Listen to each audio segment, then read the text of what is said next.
माझे नाव राजेंद्र विठ्ठल परब, राहणार नेनेवाडी।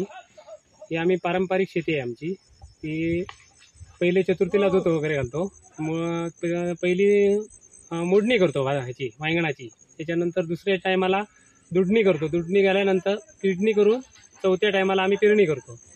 4 वेळा दूध धरतो मी। 4 वेळा चौथ्या वेळी पेरते वेळी गुट्यानी वगैरे हे करतो ना, गुटा मारतो। गुटा मारून त्याच्यावरती मग नितळ करून जमीन झाल्यानंतर मग भात पेरणी करतो। भात केल्यानंतर 2 फूट जरी पाणी असलं तरी आमच्याकडे भात पांढरी सुरटी आहे ती उगून वर येते।